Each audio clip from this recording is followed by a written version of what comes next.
Good afternoon. Welcome to the Transportation and Community Safety Commission of the City of Escondido.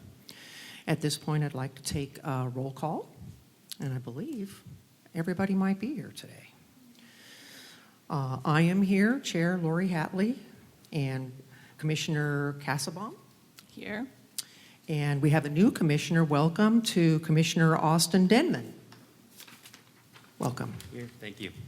And Commissioner Gurney. Here. And Commissioner Grothin. Okay, that commissioner is absent.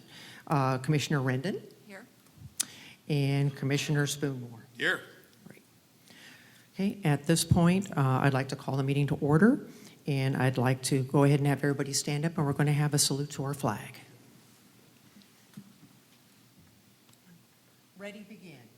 I pledge allegiance to the flag of the United States of America and to the republic for which it stands, one nation, under God, indivisible, with liberty and justice for all.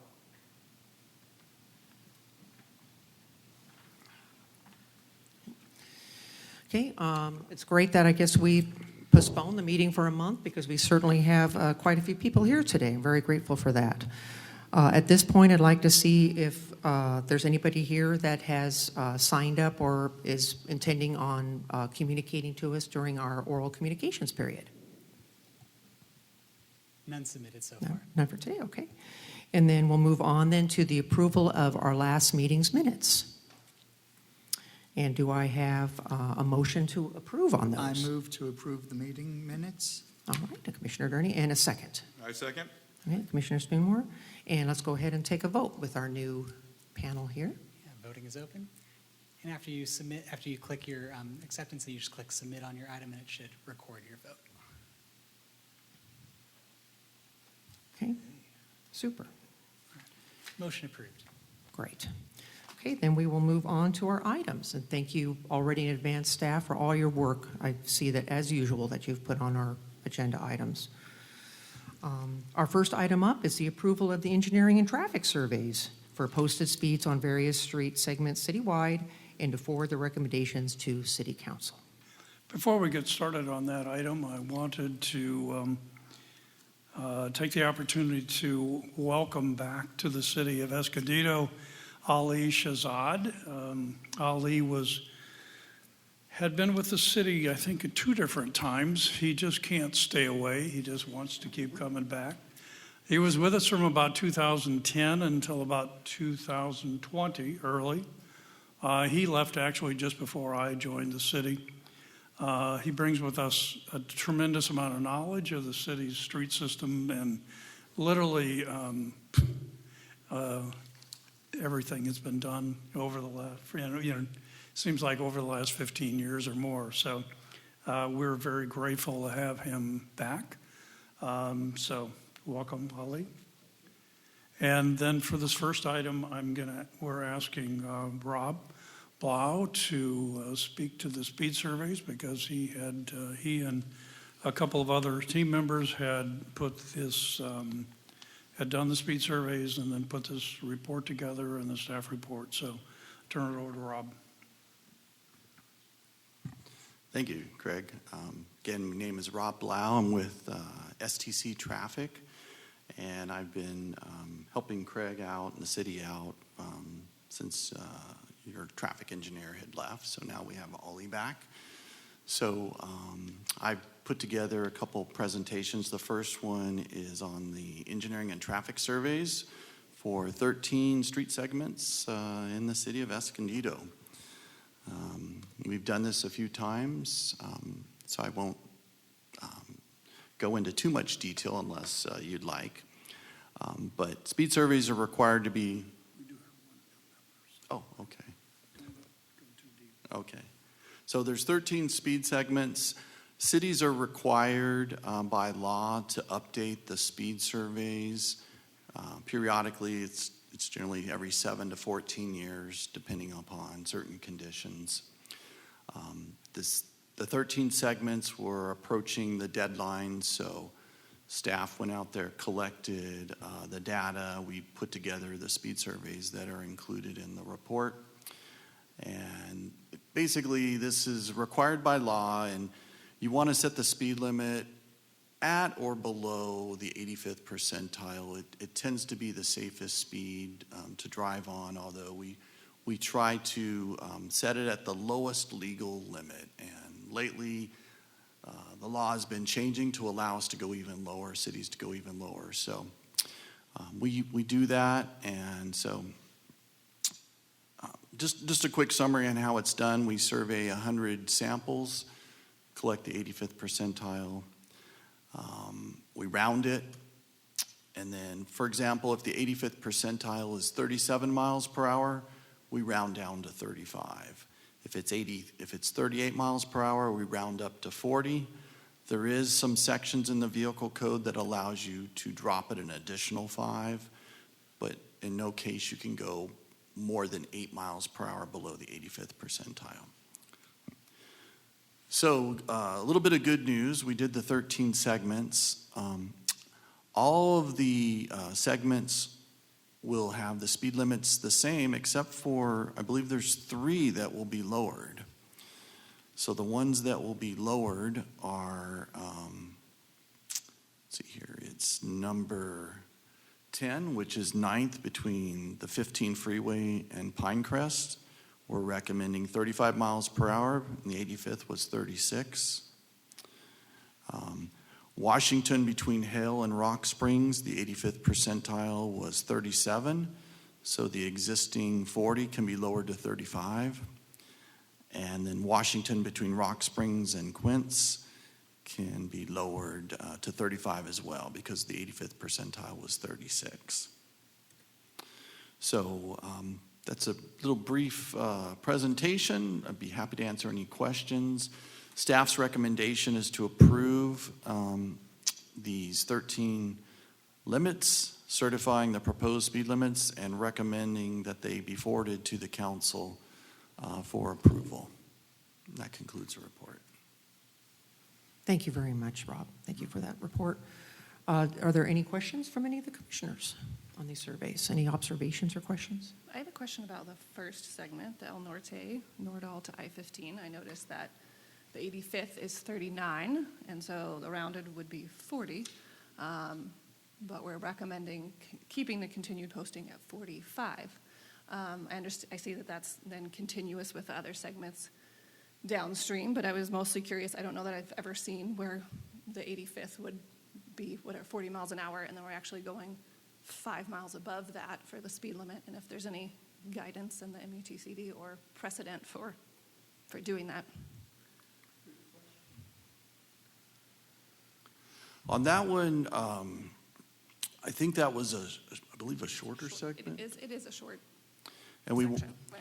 So one of the things we wanted to keep, instead of going from one speed limit, dropping down and then increasing, we try to keep it as consistent as we can, rather than dropping and raising and dropping. So I believe that's kind of the justification for that. But Okay. I certainly understand that, and especially, I don't know what it is on the other side, but I guess I just wondered if we have to put in any special language in the speed survey because we're rounding up, so to speak, or if that feels like it would be an issue for PD to be able to, or if we stamp it and approve it, then it's good. So.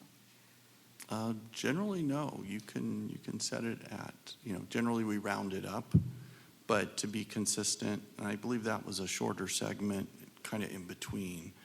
And the other ones, I believe that was the reason why. I may add to that. Usually if you drop it, it kind of becomes a speed trap, and that's what the CVC doesn't want you to have. So we didn't want to drop it down, keep it consistent through the section. Through the short section, when people kind of enter it, there's not enough time for them to speed up or have the platoon going at, a higher speed. So that's one of the reasons we kind of not create a speed trap for the people going through there. If I can make kind of an anecdotal comment on that, I drive that entire section almost daily. And my wish is that people would drive slower so we could actually drop the speed limit, because 45 on that section, particularly from Nordal to 15 and even from from the 15 over to Center City Parkway, there's a lot of commercial activity, and honestly, a lot of pedestrian activity. And yeah, I would prefer that the numbers be a little bit lower. So. But wishing doesn't really work within this situation. So. Any other questions? Actually, had a quick one on the Felicita Ave 2 change here. Just that one looks like a little bit of an outlier. I see the 85th percentile speeds around 43, and then it just maintained at the same speed limit of 35. For that kind of scenario, is there anything that happens in the future for like a corrective action or anything that comes from that, or everything just sort of stays status quo and hopefully people drive a little slower on that spot? Yeah, that's one of the few segments. So they recently, it's been in the past, within 5 years, they allow you to retain the existing speed limit if it was done with a previous speed survey. So you don't have to rate. That's one of the exceptions. So cities often want to keep that speed limit as what it was, which was lower than. The only reason you'd have to raise it is if you add additional lanes to the roadway. So a lot of cities use that section in the vehicle code to keep the existing posted speed. So that's relatively new. I think in the last 5 years they've added that. And I'd also add anecdotally the same kind of situation. It's largely a residential street, even though there aren't a lot. There isn't a frequency of driveways, but there are residential driveways that tap into it. It's a 2-lane section for the most part. Fair amount of pedestrian activity, and I don't think that 45 is a proper speed limit. So we're all much more comfortable with 35 there, partly because we realize that if the posted speed is 35, then people are going to drive 45. If you posted 45, they're going to try to drive 55, and that's certainly not an appropriate speed for that roadway. So. Got it. Thank you. We are allowed to take into account those kinds of factors, and it's some of the changes made in the last few years give us a little more flexibility to address the context of the roadway, so the speeds are a little more appropriate for what it looks like rather than a freeway section.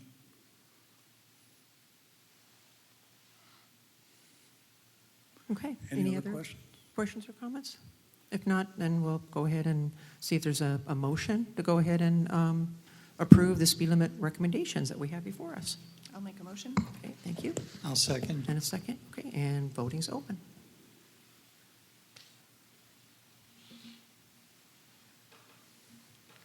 Go ahead. Back to you. Motion approved, 6-0. Okay. All right, great. Okay, and then the next item on our agenda is the Comprehensive Active Transportation Strategy, otherwise known as CATS, project update and proposal, and I imagine that might be Mr. Williams that's presenting that for us? No. She does not look like a Mr. No. Williams. Good afternoon, everybody. My name is Katie Cole. I work for Fair & Peers, and we're the consulting company that's working on the CATS with the city. And so today we are going to talk about, we'll give you a status update of the project, but what we'd like to really focus on is talking a bit about the traffic management program list and an opportunity for you all to see some projects that have come out of this process that might be worthy of funding through that program. So as I mentioned, today we're going to provide an overview of the Comprehensive Active Transportation Strategy, or CATS, which also includes a light refresh of the mobility element. We'll talk about the Traffic Management Program List, or TMPL. I realized when I looked at this slide, there are a lot of acronyms, so here we go, transportation soup here. But the second part of the agenda, we'll talk about Safe Routes to School project development, which was a component of the CATS, so SRTS is Safe Routes to School. And then finally, from that project list developed as part of the Safe Routes to School, we attempted to narrow down and identify some specific projects that you could consider as part of the TMPL. So the purpose of the CATS project is to develop and implement active and sustainable transportation in Escondido. It's basically looking at what was the bike master plan, pedestrian master plan, combining those together and coming up with a strategy for active transportation overall. So it will include an active transportation network. So it looks at closing sidewalk gaps. It'll provide a new bike network and identify projects as part of that. It also, as we're going to discuss today, looked specifically at conditions around schools and how to support active transportation around schools. There are a number of goals listed here related to the CATS, but one of the main intents here is for us to really support people who do not drive. 30% of the population in Escondido doesn't drive. That includes kids, seniors, people with disabilities, and so wanting to provide an option for them to get around the city, and we kind of call that an 8 to 80 city. So people of all ages can get around the city using active transportation. And then I mentioned the mobility element refresh. So your mobility element or your circulation element is one of 7 of the required components of your general plan. So other components are things like your land use element, your housing element, your safety element. The purpose of the mobility element is to really identify the future transportation needs of the city and also establish policy for transportation. So the purpose of the refresh that we're doing as part of the CATS process is really to incorporate the CATS itself and also just align the project with some more complete streets policy. It already includes a number of actions and goals around complete streets, so it's better organizing those and kind of putting those into their own section and really talking about the CATS. So that's the mobility element refresh. And then finally, what we'd like to focus on today is the traffic management program list. And so this program has been in place and has funded projects focused on traffic safety. The funds are allocated by you all. So in the annual budget is $50,000. So we're going to talk a little bit about an opportunity for you to have a list of projects that you can kind of select from related to the Safe Routes to School project list. So let's talk about how we came up with that list. So as part of the CATS project, we have done a number of public engagement events, including doing online surveys. We had several pop-up events. We've come to this commission in the past. I think our last time here was in October of last year to talk about the project. We've done community presentations, but we've also done an extensive school-focused outreach process, and we did a combination of virtual school listening sessions. This included all of the schools in the school district. So there are so many dates here because we broke the schools up into smaller groups so that we could really hear from them. And so each session had between 3 and 5 schools. We also did walk audits, which are a type of outreach where we go out to the school. We typically had the principal or parents or people from the school there with us, and we would walk around the school and point out the issue areas or the places that they were hoping for improvements. And so those 2 events really helped us shape the list of projects related to Safe Routes to School. As an outcome of all of that outreach and just our overall review of the area, each school has a map that identifies specific improvements on it. And again, these come from a combination of the feedback that we got during those sessions that we held at the schools, but also us going out and looking at the schools and identifying improvements. And the improvements range in scale from very simple striping improvements, so adding high visibility crosswalks, improving mid-block crosswalks, to much more, I'd call them longer term improvements like bicycle facility connections and things like that.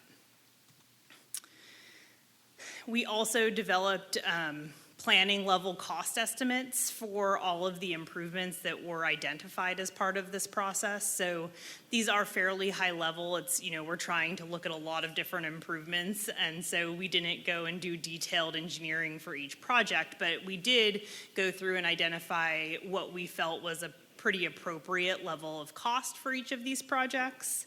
And as you can imagine, when you start to take all of the schools in the district and identify, at least a dozen improvements at each one, this starts to get pretty expensive. But this is just to give you a visual of all of these different improvement maps that we came up with, because each school gets one.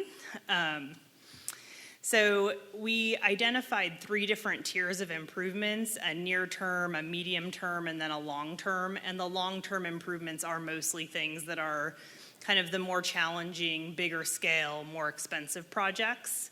And just to give you a sense of the costs of all of these things, all of the near term improvements for all of the school total just about $2 million. If you were to include all of those bigger, more difficult improvements, were closer to $44 million. So there's plenty of things for us to be funding, lots of improvements to make out there. So then we had the task of trying to figure out what might be a good thing to kind of start chipping away at. And so we wanted to take that big list of recommendations that we had and identify a school and a project at a school within each council district, so we can start to make a little bit of progress on this list. And you're gonna see a couple of projects presented to you today that we think might be worthy of you funding. And so this is how we did that. We looked at collision history, pedestrian volumes, and the roadway classification. And so specifically, we were looking at schools that had a lot of pedestrian or bicycle-related collisions nearby them. We then looked at pedestrian volumes, so we were able to get data from the school district that actually provided to us pedestrian counts that were conducted by crossing guards when that program was in place. So we were able to understand how active kids were walking and biking to school. And then finally, we really wanted to identify improvements on the biggest, busiest streets. So we were looking to start with the streets that are, arterial streets. They have multiple lanes, higher speeds, and so we felt that if we could find a location where there's, a collision history, a lot of kids that are walking or biking to school, and the street is a pretty busy street, that's probably a pretty good place to start. And so getting into what came out of that prioritization process for each district, the first one in District 1, we identified putting high visibility crosswalks at North Ash and East Lincoln. The specific school that this is next to is Farr Elementary School, but it's also nearby Pioneer and Mission Middle. And we know that kids are walking through that intersection to all of these schools. So that was the first one we identified, to add high visibility crosswalks, which are basically the crosswalks that have the ladder style striping across them. The cost is about $20,000 to do that. And this just gives you a map of where it's at. So the specific improvement here is where you see that bubble that has an E in it. That's the location where you would put the high visibility crosswalks. You can see there are some other improvements also that we think are short-term improvements. Most of them are striping type improvements, but again, we wanted to find an improvement that we think is kind of a good start to chipping away at all of the improvements that could be made. And then just for completeness, we included the maps here for Pioneer and for Mission Middle, just so you could kind of see where those are at as well, since they are adjacent or nearby this intersection. So the second improvement that we're putting forth here is in District 2. This is at East El Norte Parkway and Valley Parkway, again, looking at high visibility crosswalks. To show you where this is at, if you see the B, the circle with the B in it, that's the location that we're identifying. So again, a pretty busy street, and we think could benefit from the high visibility crosswalks. In District 3, we identified improvements at South Broadway and East 4th, and this would be to upgrade the standard crosswalks to high visibility on the legs that people are crossing on and don't currently have them, so this is about $15,000. The location here is the C that you see on the map. And then for District 4, West Valley Parkway and West 9th. So this is Del Dios Academy of Arts and Sciences, and again, high visibility crosswalks, and doing some restriping on the east leg to better align the curb ramps. So visually, this is item A in the map. And so to give you a summary of these 4 locations, really the schools associated are far, and it's at North Ash and Lincoln, Valley High, East El Norte, and Valley Central, South Broadway, and East 4th, and Del Dios at West Valley and West 9th. This kind of shows you the collisions and the pedestrian counts. You can see that for Valley High, we did not have pedestrian counts. That's because they just weren't available. But we anecdotally know that there are kids that are walking and biking to school there. So you will see that the cost of these 4 improvements is above your $50,000 amount. And so I think this is a good opportunity for you to show City Council that there's a lot of improvements that we could fund here, maybe an opportunity to ask for additional funding. But I think as part of this, as part of what we're looking for today is trying to identify what we might do first. So Craig, I'll kind of turn it over to you and see if you want to provide any more direction on that. Thanks, Katie, for that presentation. I will share that as I'd say over the last several months, we have been hearing from some members of council that they are interested, they have a very high interest in improving traffic safety in the city, and there does appear to be an appetite by council to entertain the idea of increasing the amount of money that is available, currently available through the TMPL.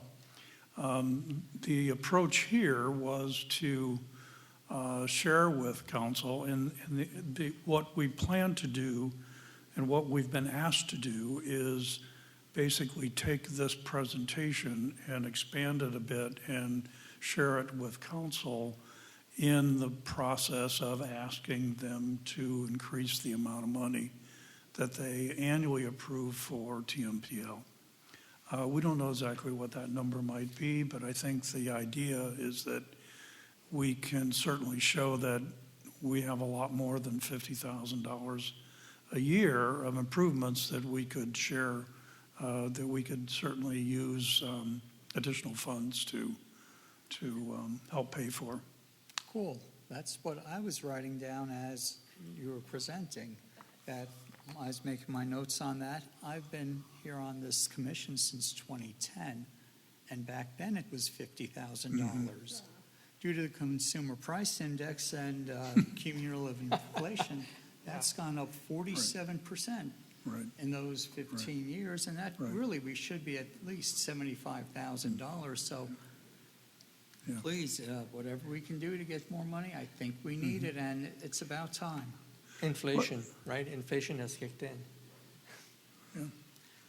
Ali has already shared over the last month since he's been here a lot of different stories about the beginning of the traffic management or transportation management priority list and the first group of projects and the progress that's been made. So I will say also that it has been the process of collecting projects, having folks recommend projects from the schools or other areas has actually tapered off a bit. So we're we're extremely pleased that the fact that council is interested in improving traffic safety around the city, the fact that we have been working over the last year or more on a whole host of improvements around the city, that the two will align, the stars will align, and we'll be able to see some more work coming forward. So I don't know, is there a slide that says recommendation? So so I mean, I think what we would really like to do is have all 4 of these projects completed. However, I did provide for you here the collisions, the pedestrian counts, and all of these locations are very busy intersections with very busy streets. So kind of as a recommendation of if you do have to stick to the 50,000, what would you pick? I think that looking at the top 2 projects here, which is FAR Elementary and Valley High, just because the collision data presents such a high number of collisions, those probably are the ones that I would pick, although I think there's merit in any of these, so would welcome a discussion. And Ultimately, we would like a recommendation from the commission to ask council to increase the amount of money available to the TMPL.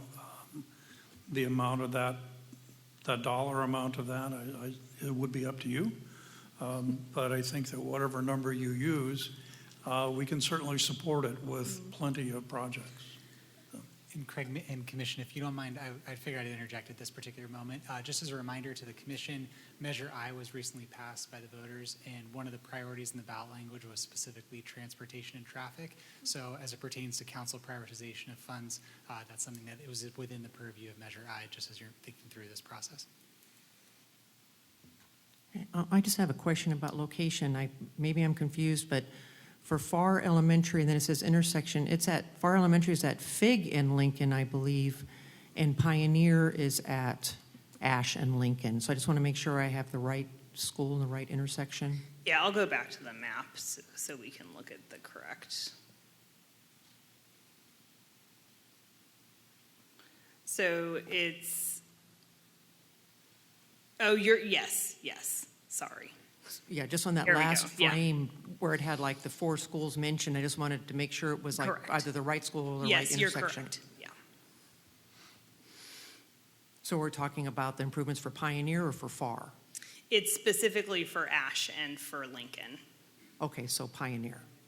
So it's actually C here. Yeah, that is Pioneer School.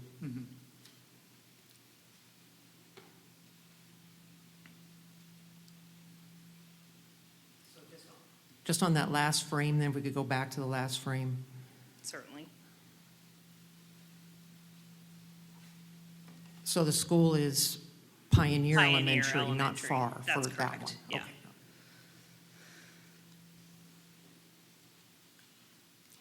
Do we have any other questions or comments from the No, Commissioner?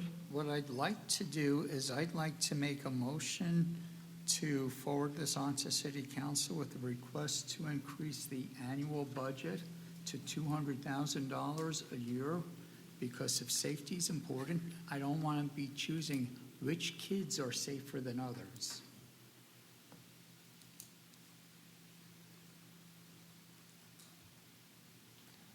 I don't know, do we need to make that into a motion or?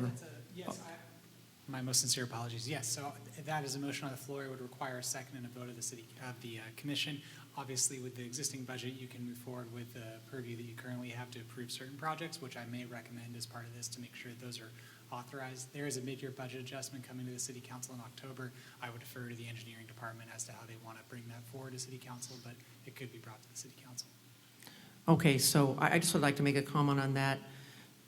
As you stated, with the rate of inflation, I think 75,000 would be more appropriate. I think personally 200,000 is a little high on that, but we have a motion from Commissioner Durney to vote for to raise the limit of the TMPL budget from 50,000 to 200,000. Do I have a a motion for that.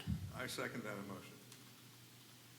Okay, and we'll go ahead and, Before can we have vote, Scott. can we get staff, like, I don't know if staff has an opinion or Ms. Cole from, on the top of their head of, you know, And I'm not super familiar with the city's budget and their budget adjustment coming up and how much. Again, I think asking for more is great because all they can say is no, or they can say, well, we'll give you 100,000 instead of Exactly. 200,000. But I just, You yeah, never I didn't know ask- about that. You never ask for what you want. Want. You always ask for what you want, for more, so you get to where you want. okay, thank you for, is there any more comments or questions from the commissioners? Any, or before we vote, or from staff? Yeah, just kind of a quick, I guess, sort of comment or maybe question based on curiosity for the numbers here. I guess, did you base that $5,000 per high-vis crosswalk on anything specific, or is that just kind of like an industry benchmark? We looked at costs for improvements around this region on how much high visibility crosswalks cost, and it's $5,000 per leg, basically, and there's in our cost estimate spreadsheet, we have a low and a high, so we took this is the average. So some of these locations may cost more than 20, some may cost less than 20. So again, these are high-level planning estimates. So yeah, but the data is real data, recent data from around this area. Okay. Yeah, sounds And- pretty reasonable. If I may, too, you generally have to have some amount of engineering in place in order to make those bids. So those don't really represent raw numbers that we would get if we, all the time, every year we have an annual paving program. Every year we add additional high visibility crosswalks where we're paving a new road, and we recognize an old parallel just wasn't adequate. We will get a number that equates to something less than 200, so less than 20,000. But the last thing we want to do is say, hey, we can do an entire intersection for $5,000, and then it come up with 20,000, and we haven't paid for the engineering yet. So that we have a certain level of comfort in those numbers.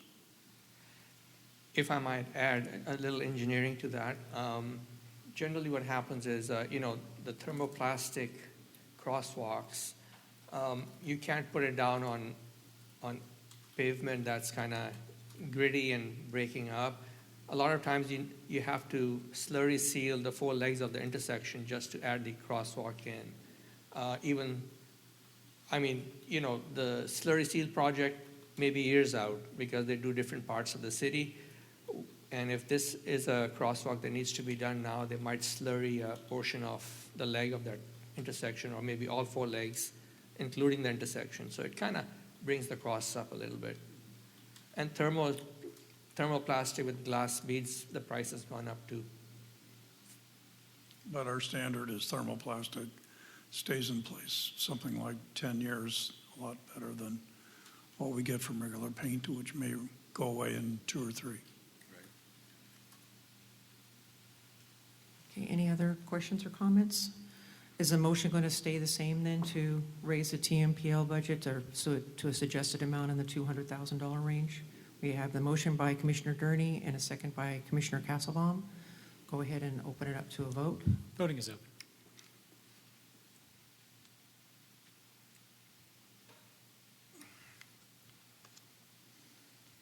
Okay, votes. One moment. So motion approved, 4-2. Okay, all right, very good. Can I ask actually two quick logistics questions? One, I'm assuming that at such time as y'all go to city council, if it's before our October meeting, that you'll let commissioners know so that we could come or just to be at the city council meeting where you're asking for more money? I don't know why not. Okay.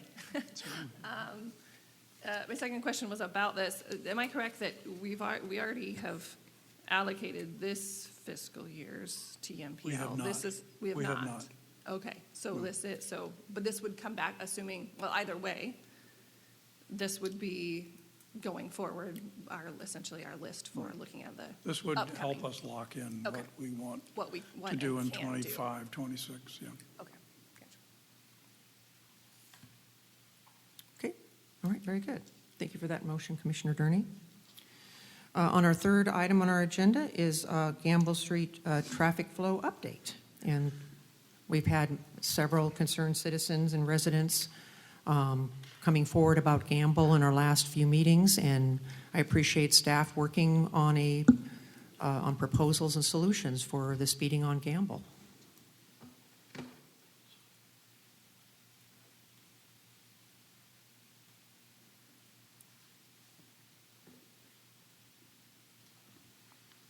And you remember Rob, he was here before. Thank you, Mr. Blau. Mr. It's Williams? nice to be back. Yeah, so this we've discussed in the past. I guess it's been a problem that was generated. I guess it's had some history to it, dealing with the cut-through traffic and complaints about speed and volume and so forth. So this is, yes? If I may, because you brought up the past, shortly after Ali had joined us again, I mentioned something about Gamble. And he goes, "Oh, yeah, I remember Gamble. I put up those speed radar feedback signs in when was that? Yeah, I think it was like 2015 or 2016. Yeah, so. Yeah. At that time, he had done quite a bit of work, but I don't think that Waze was as prevalent then as it is now, so that It was. contributes to the issues. And, sorry, back to you, Rob. Oh, sure, no problem. Yeah, and as you remember, Waze, actually, I think one of the commissioners had indicated that you drive a Tesla, correct? It automatically turns there, and in my experience, it will, if I'm heading east, it either sends me to Fig, most of the time to Gamble, sometimes to Broadway. So, and I'll discuss a little bit about that and some ideas I have to try to encourage the traffic not to use Gamble by adjusting the signal timing first at Fig, because I think, and I'll get into that, but this was originally generated, this report, to discuss kind of a phased approach, because most cities will use a phased approach rather than just arbitrarily picking something and then deciding, well, we're not sure if it works. So part of it is to get the public involved, to get their input, because as you'll find out, any device that's installed has pros and cons, and you don't want to install something and then find out that the majority of the neighborhood now is showing up wanting it removed. So that can happen in government. So we want to make sure the public's involved, the commission's involved. So I'll just get on to this report. So this is a previous exhibit that shows what we thought would be a study area.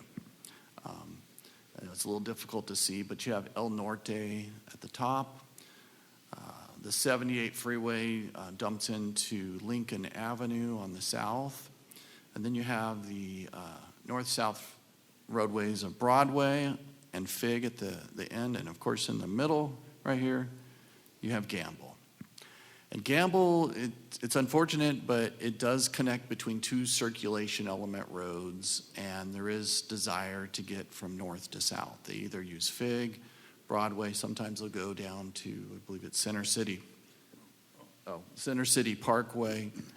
And it depends on the time of day. Some people may know, wow, it takes me 2 cycles to make that left turn, and if they see a gap. I know I see a lot of people on eastbound Lincoln. They are traveling, and if they see a gap, they may make the left at Gamble instead of going to Fig, thinking that it's a little faster. And at Fig, you have to wait through the cycle, and that's something we're going to take a look at, and I'll discuss that at the end. But we did, just want to let you know, we did have the police department install what's called an armadillo. I believe it uses radar or LiDAR. I believe it's radar. Yeah. So it was, they installed it. Yeah. So this device, we were able to do counts and speed measurements on Gamble. And using this device that's attached, it's pretty stealth, so nobody would really see it. It's attached to a streetlight pole. It was facing north. And I have the data that I'm going to present that wasn't in the report. So this just came to us just a couple days ago, so we compiled it in here. But nevertheless, this is the study area, and typically cities would want to make sure everybody in this study area is involved, because anything you do to Gamble, say you close it off at one end, you may end up diverting traffic. They may go make a left at Fig and then make a left and come down through this neighborhood on Grape and then make a right turn if they live over here. Because there isn't any convenient place to make a U-turn. So they're either going to possibly cut through an adjacent street, and you may find out that, wow, we have people from Grape showing up complaining about their volume has doubled. And they may point to something that was done and how they weren't involved. So same with Ivy. There is a signal right here where they can turn and then go through this little knuckle and then go up Ivy, and they'd have to backtrack. So anything that's done that restricts access here could add about a mile to residents' travel. And generally a house makes 10 trips per day, 5 inbound, 5 outbound. And just to let you know, I counted there's about 100 homes on Gamble. So in that case, the rule of thumb is there's about 10 trips per house, 10 daily trips per house, 5 inbound, 5 outbound. So we would expect to find a volume of about, and there's 2 access points, about 500 daily trips on Gamble. And what I'll show you a little bit later in an exhibit is it's about 2,000 trips. So 3 out of every 4 cars using Gamble is driving from El Norte to Lincoln or Lincoln to El Norte. So they're using it as a cut through. So I can reference this exhibit if you want to go back to it. This is Gamble. This is a typical section. You can see it's 33 feet wide. It's right next to a feedback speed sign. There's 1 in each direction. There's markings of 25 on the street. Parking on the street. So in a way, if this street was 40 feet wide, and I'll get into the speeds that we discovered, you'd see the speed much higher than what it is out there.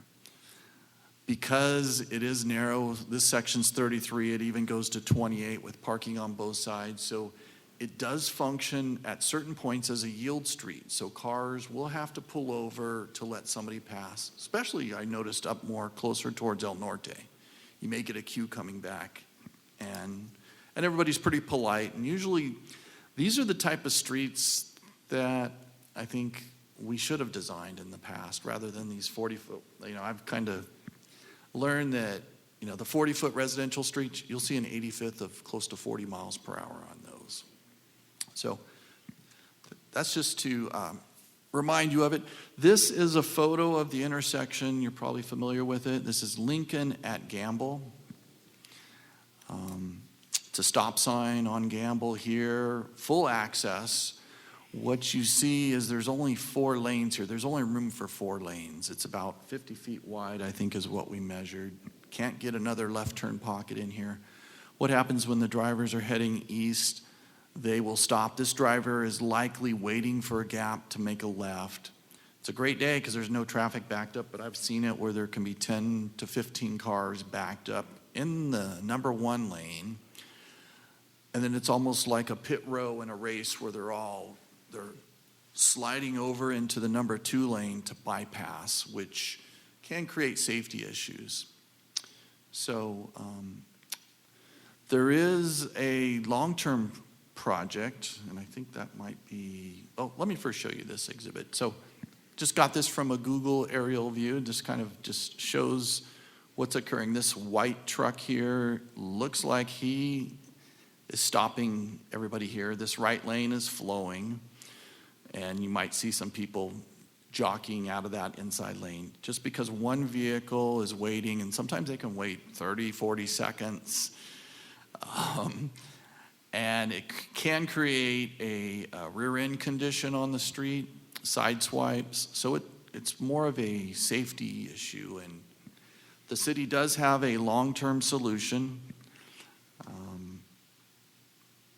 Let me just, well, I'll get to that in a second. There is a long-term solution. This road is classified as a 6-lane prime in the circulation element, and that is probably a ways out. I don't know if there's funding for that here, but I'll show you that in a minute.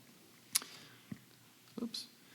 So this is in your report, and this is what's typically done, and this is what we had thought would be a good approach. We have it in 2 phases. Phase 1 is collecting traffic data, evaluating options, and picking a solution, and getting the public involved, the commission involved, and staff. So typically on that map I showed you first, we'd collect daily traffic volumes just to document what's existing, because any change that's made can alter the patterns in the neighborhood, so you kind of want to know what your base case is. And then we can predict, by restricting certain movements, where that traffic may divert to. So we actually did the ADTs, and I'll show you the results of that. We would do AM and PM turning movement count. So this is where you go to the intersections that had the circles on it and determine if they're making a left, going through, making a right. And you basically document that before you implement anything. Speed surveys are done. License plate surveys, that's where you can have a person at each end. If you want to find out who's using the street as a cut through, you look at the last 3 numbers of the license, but you have somebody writing them down, everybody that's entering at both ends. And when they exit, and you look at the time, and you can, my gut feeling is about 75% of the traffic is commuter traffic, but this is an actual survey that can be done. And then accident history, we can pull that up through the city's records or through TIMS or through SWITTers. So it documents what's going on there. And then we would present the existing traffic data to the commission, identify solutions. If it's a speeding problem on Gamble, we would look at maybe possibly traffic calming. If it's more a cut-through problem and not a speeding problem, you look at restricting certain movements and so forth.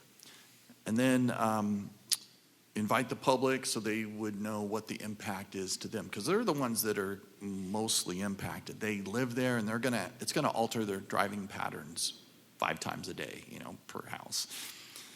And obtain citizen input and then city approval. And then after the project, what's decided, we would monitor it. We'd go out, do the exact same data collection, and then we would try to determine if the project was successful. You determine if the public, they could come up and bring up new issues. Hey, we never thought this would happen. We want it all ripped out. And so, sometimes those citizens are more energized after something is done. They're more, if it's the status quo, they tend to accept it. But if the government goes in there and makes changes, they're going to be very critical, and they're going to want to know why that decision was made. This is just based on my past experience.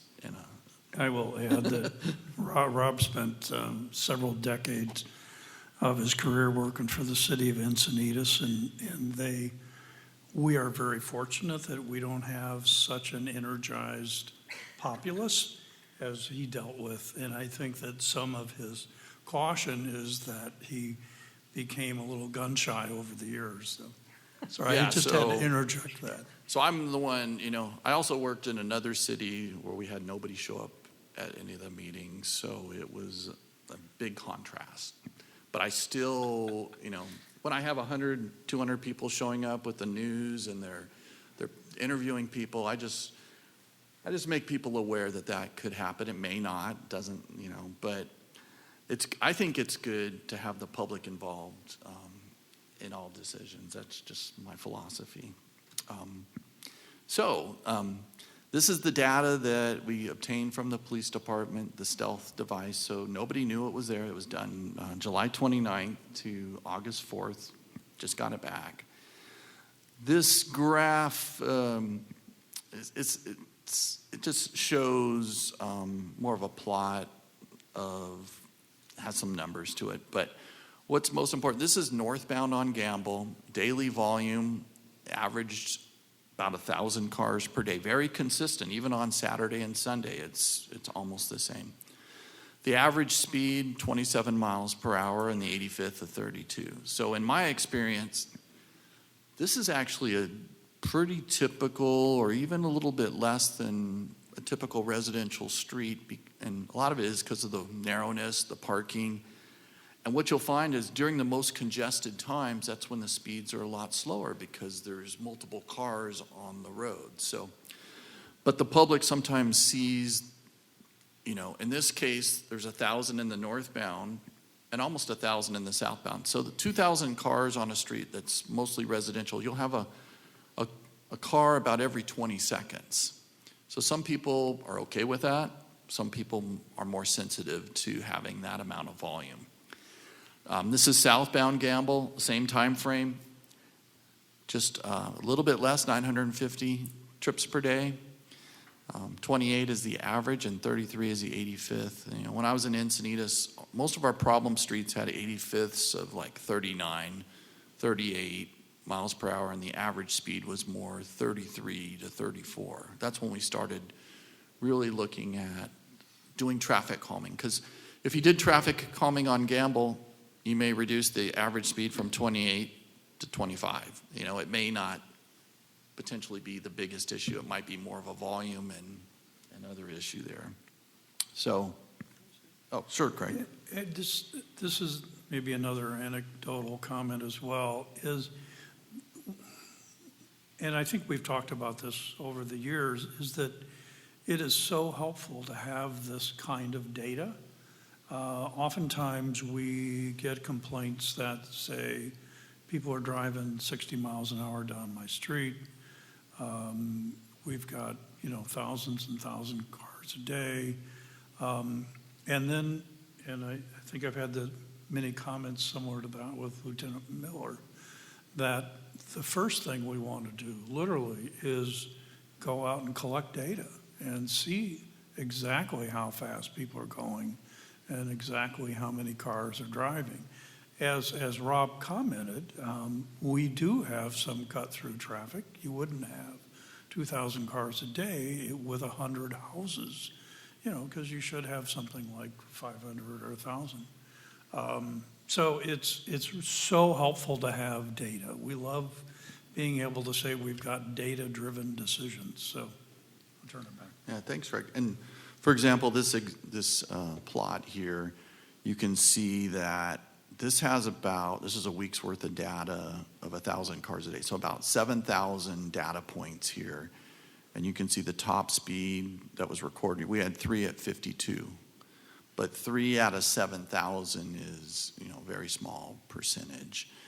You can see that, even above 40 or 40 miles per hour, which, you may find that tickets are generally written at 10 to 12 over the limit. You may find that even if the police is out there, they may have to sit out there an hour just to write one ticket, to get somebody that percentage. So it's, I don't want to speak for the police department, but that's generally, they sometimes have, better locations to enforce. But this one, the speeds, I didn't see it as a significant issue. It was more of possibly the volume, although you do have other streets. Fig, for example, has residents on it, and that volume is likely much higher than Gamble. That one even has signals on it. So it's just the perspective of what you're used to. This is the Escondido circulation element. It's in your general plan. And what I wanted to do is point out that this section here is Lincoln. And I'll show you the next slide. Here's a little bit closer. So this is the 78 freeway in black. When it turns to blue, Gamble is located about right here.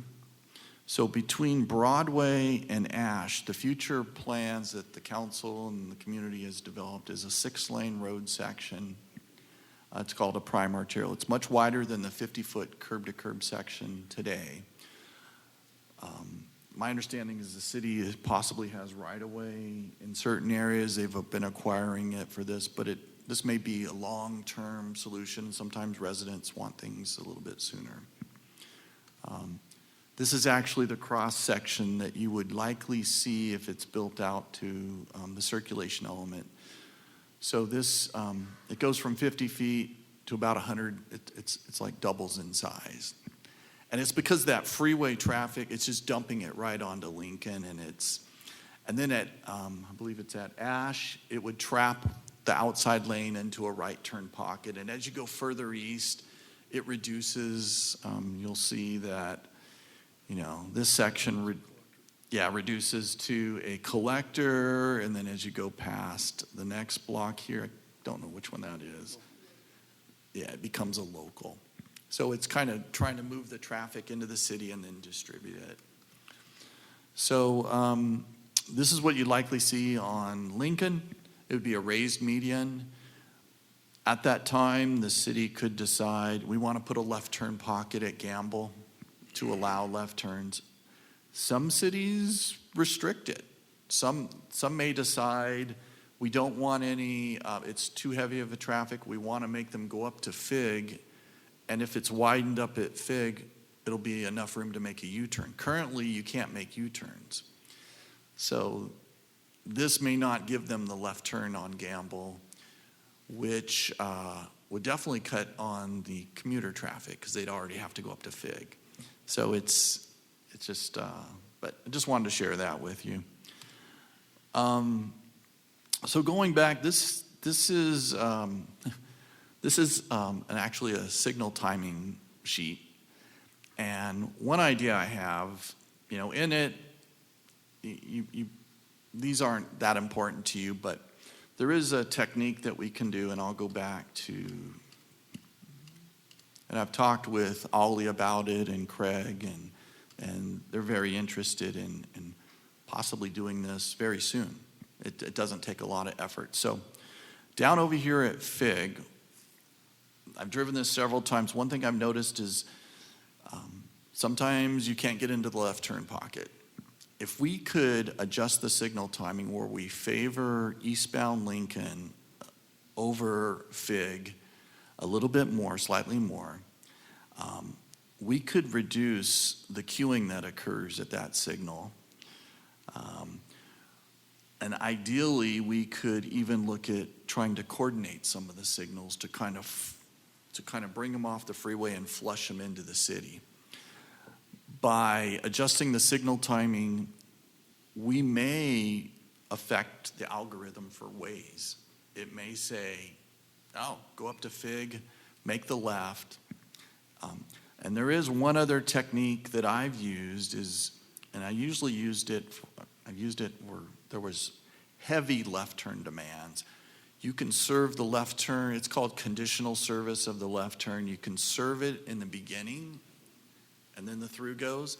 And then after the opposing turns yellow, it'll serve you again. So you can, sometimes it backfires because I've done that, and I'm like, what have I done? Everybody's now going down that street because I made it, so desirable. But I had to do it because the pockets were too short and they were backing out and blocking the through lane. So those are some techniques that we can do immediately and see how that affects the cut-through traffic. Because it seems like the speed really isn't the problem. It's more of the cut-through. And if we can get the circulation elements flowing. Another idea I had, and it would probably involve a little bit more because I think this is the Caltrans signal here. You have a heavy northbound movement on Broadway. You have two closely spaced intersections, and Waze will tell you don't turn at Broadway because it's congested.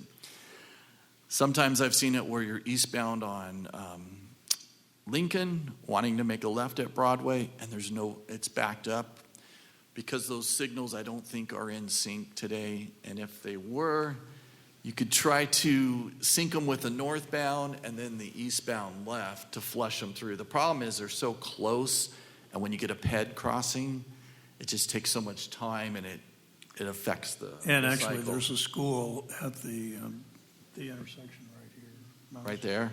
Oh, Yeah. Lincoln Elementary School. The other thing I wanted to mention is that the lower signal that's actually on the freeway section, that's a Caltrans signal. The signal just immediately to the north is a city signal.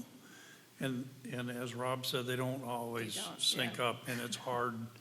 It's two different systems, and it takes some coordination to get that to work.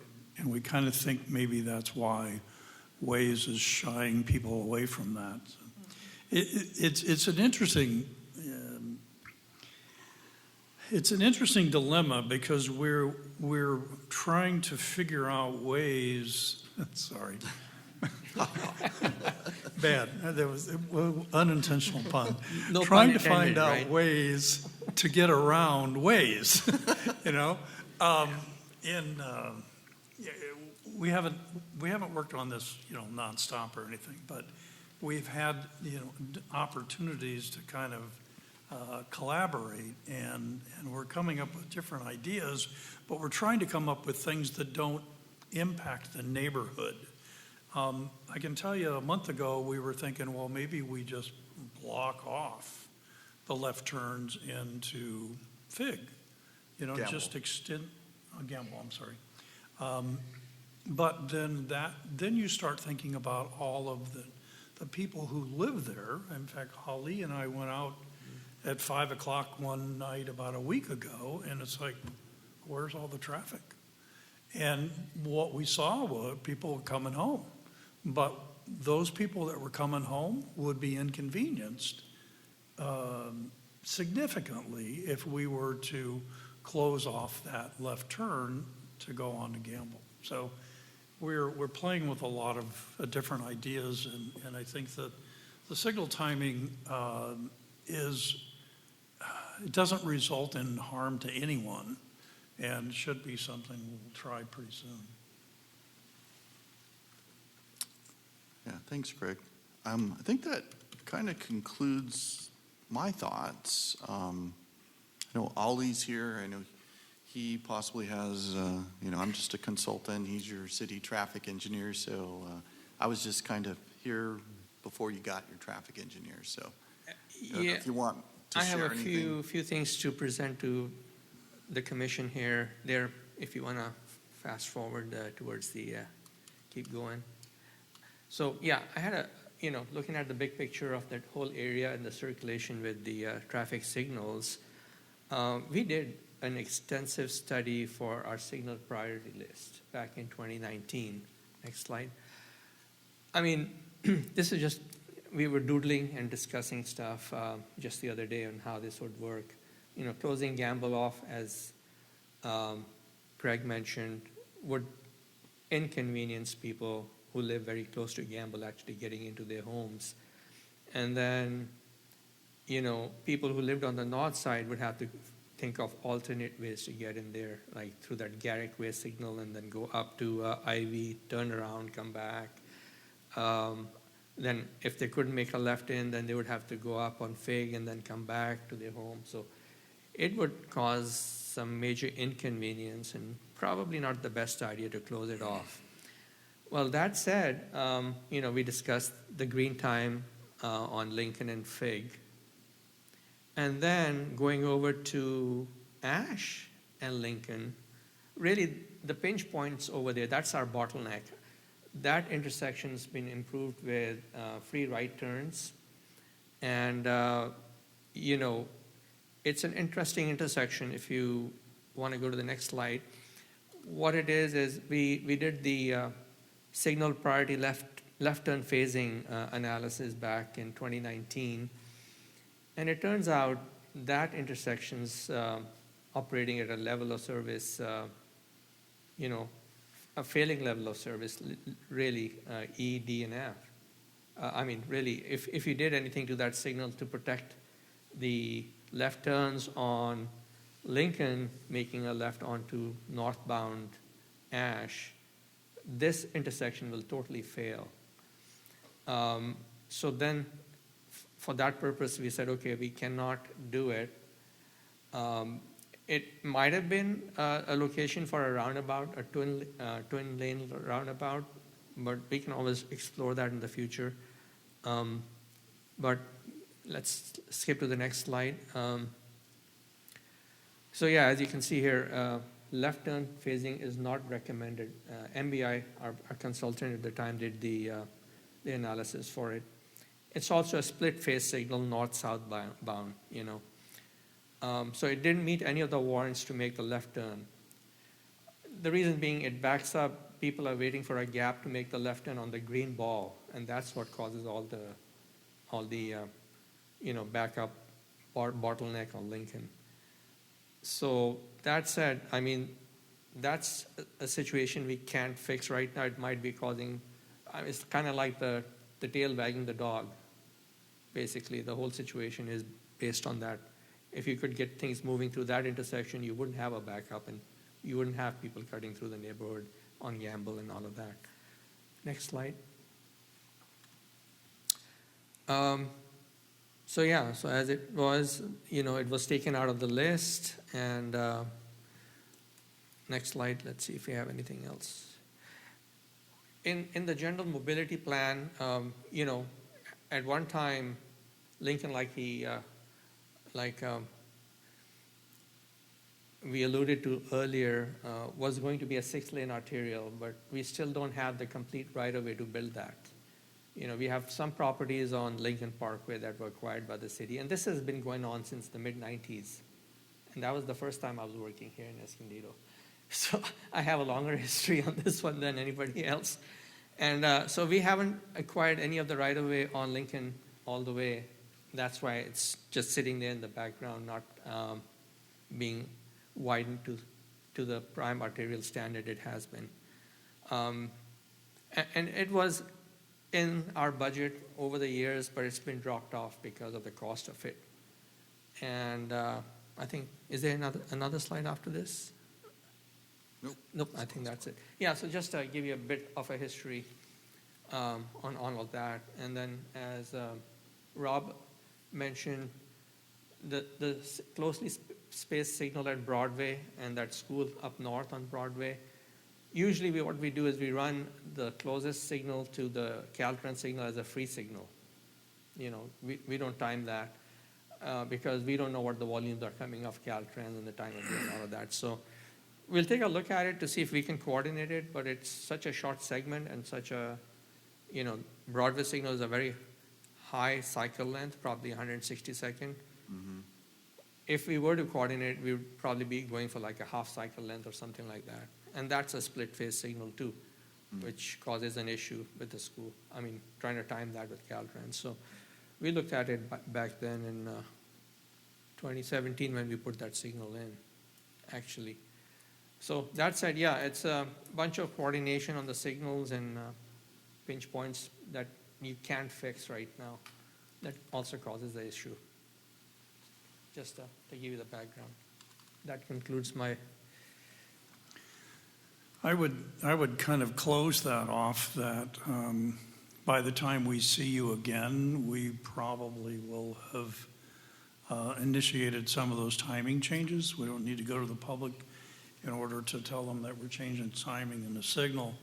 And hopefully maybe we can report back to you next time how or whether or not that's changed things. So, but we kind of want to try the easy things first before we try to entertain ideas of closing off that left turn. So it was generally just supposed to be kind of an update for you on what we've been,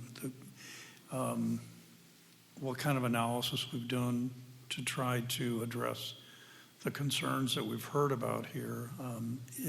I tell you, it's not terribly different than what we do every day with a lot of different intersections around the city. This one, we tend to stand up and listen, as people come in, and particularly a couple of different people come in on the same issue, because that makes us think that there is perhaps a concern that we need to look at. But it's kind of part of the process. So, if you have any questions? Comments or questions? I do. I have a couple of comments or questions. I love the idea of changing the timing on the signal lights. In fact, I can't believe I didn't think of that. That's just a great idea. But I think what even would be a better help would be changing the timing on the signal light at El Norte Parkway and Fig. I can see your reasoning on Lincoln and Fig and Lincoln and Ash, but I am very familiar with the light at El Norte and Fig, and I'm constantly making a left turn there. And sometimes I timed it one time. I had to wait 2 minutes with no traffic coming eastbound on El Norte. I was westbound on El Norte, looking to make a left to southbound Fig. And there's no traffic coming eastbound on El Norte. I'm sitting there, and actually, these traffic on Fig had to activate the plates or whatever is going on there and then Fig north-south Fig traffic went, and then I finally had my green arrow go for southbound, westbound El Norte to southbound Fig. So if that's changed and people aren't waiting 2 minutes to make a left to southbound Fig, that could change the parameters of their GPS instead of sending them straight through El Norte and then making that uncontrolled left to southbound Gamble. It would be more likely then to let them make a controlled left to southbound Fig, as long as that left turn is spontaneous and reflecting there's no traffic coming eastbound on El Norte Parkway. This person can make this left turn. Okay, You know, thank you. to answer that, we'll definitely take a look at the timing on that, but it sounds like the zone detection on the camera is not working for that. So I would that- agree. You know, that's what's going on. So it's not picking you up, and maybe the zone's shifted. So we'll have a look at, have Alan take a look at the camera focus on that one. Perfect. Yeah, because I think Gamble's being impacted from people that are being sent from westbound El Norte Parkway to southbound Gamble, as a shortcut, whatever you want to call it. Yeah. And then eastbound Lincoln, then turning to northbound Gamble from there. That seems like the two routes that the GPS would take you on as a shortcut. And then the other comment I want to make, and I think that's fantastic, doing that secret speed survey, to get that data. I love that. But I just want to point out, the timing of the year that it was taken. School was out when you took it, and there's completely different traffic flow patterns, obviously, that the whole city, but especially on El Norte Parkway when school's in session. I mean, I live off of El Norte Parkway when school's in session. I have to leave my house sometimes 20 or 30 minutes early to get to the 15 going westbound on El Norte Parkway because of the backups and all the signal lights and everything from people taking their kids to schools. So I think if you redid that survey after school started, maybe there would be different data. You might show a higher number, not necessarily the vehicle speeding, but the flow numbers might change once school starts. Since summertime, it's a different flow. So That's a good comment, but I wanted to add something that actually Fair and Peers had provided us recently. They have access to cell phone data, and at the time that they captured, they had volumes that were significantly more. Now, we don't know whether during that time Waze was sending more people down the street, but it's been interesting to look at what Waze is telling us, what the constituents are telling us, what cell phone data is telling us, and what our armadillo information is telling us. We're learning, by all these sources. So. well, thank you. Thank you for all your work on And that. I do want to tell you that, I wanted to say that it's honestly very helpful for folks to tell us those kinds of issues that you have, because we don't always experience that. And we really rely on people sharing those observations with us, and we appreciate it. I've been meaning to share that observation, but it was going to be kind of random, but since it's talking about Gamble, it just flowed right into this, and you're talking about signal light timing, I'm like, okay, now I can finally talk about Fig and El Norte Parkway. And I know it's not just that intersection, I know other ones. So you said it's westbound to left turn, right, going south on Fig? Right, westbound El Norte Parkway to southbound Fig. Got it. Check it out. Okay, any other comments or questions? Just like to open it up then to the commissioners, if they have anything they'd like to discuss or any general items that they wanted to propose. Sure, I've got two things. First one I'd like to request is maybe we remove some traffic calming that's in place.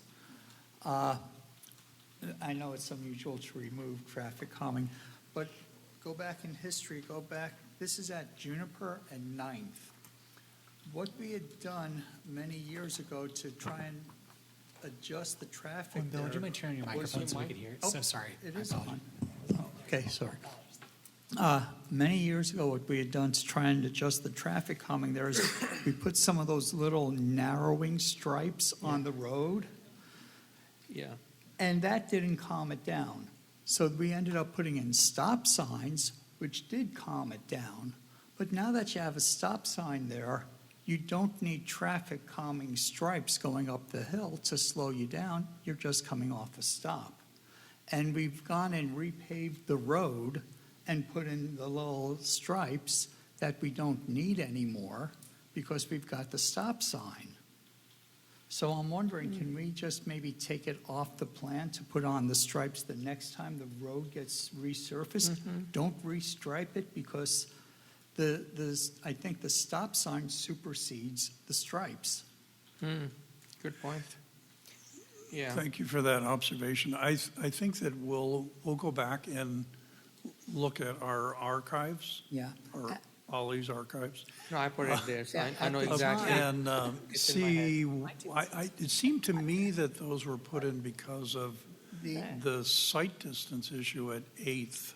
But westbound maybe not. Ninth had no stop signs. Right, Westbound right. Ninth was, Juniper.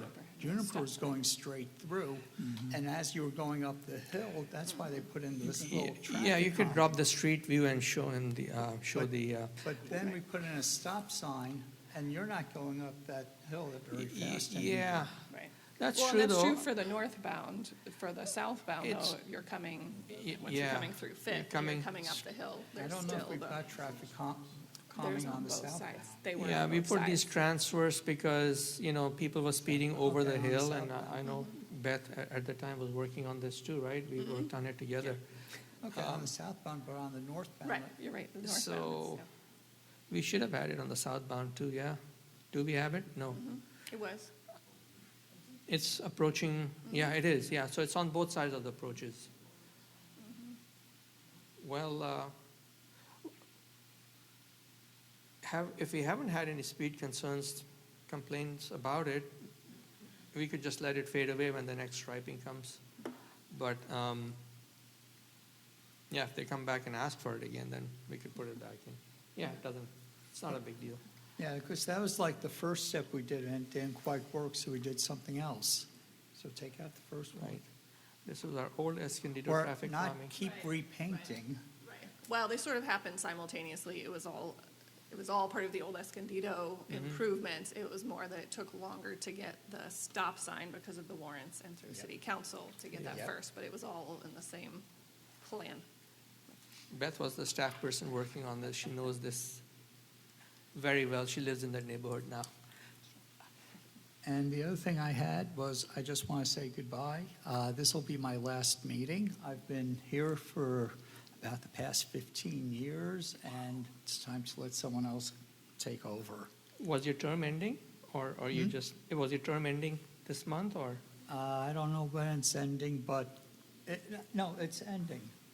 It's ending, all right. Well, we should have known that earlier. We would have got you a plaque for 15 years of service. Oh, well, thank you. Bud. If you want to come back in October, we can get you one. If you'd like to attend the meeting in October. Thank Yeah, I mean, we worked together for 10 years Yeah. straight. It was a pleasure working with Bill. He's been the chair of the committee, and he's been leading it really well over the years. So we'll greatly miss him. I know you guys all do fine, too. And I'd like to add to that, I'll be retiring at the end of this year, Yikes. so I'll be stepping down as commissioner here shortly. I probably have one more meeting with you, I'm not quite sure yet. Maybe the October, yeah, okay. Yes, yeah, but I would like to say it's been an honor and a privilege serving the community of Escondido and working with our fine city engineering staff on the important work that we do for this community. I've enjoyed the journey, and I am very grateful for this time on the commission. Appreciate it. Well, that's depressing. I just came back for you guys. Well, in the same token, we want to express our appreciation to both of you for all you've offered to the group, so. Ollie Always is had back some here good in good observations. Hey, you know, also, I'm retired and I'm trying to travel, and I don't want to take the chance of missing another meeting. Uh-oh. Another meeting? You've never missed a meeting. I know, No, I didn't he's- take I almost missed a meeting. Yeah, he's never Almost. missed a meeting. Gave you another chance. Yeah. 15 years and never missed a meeting. Congratulations, Commissioner Durney, that's excellent. Wow, amazing. Thank you both. Thank you. Okay, any other comments or questions or anything? Okay, then if there's nothing else, I'd like to go ahead and propose a motion for adjournment. And So a second? moved. Thank you.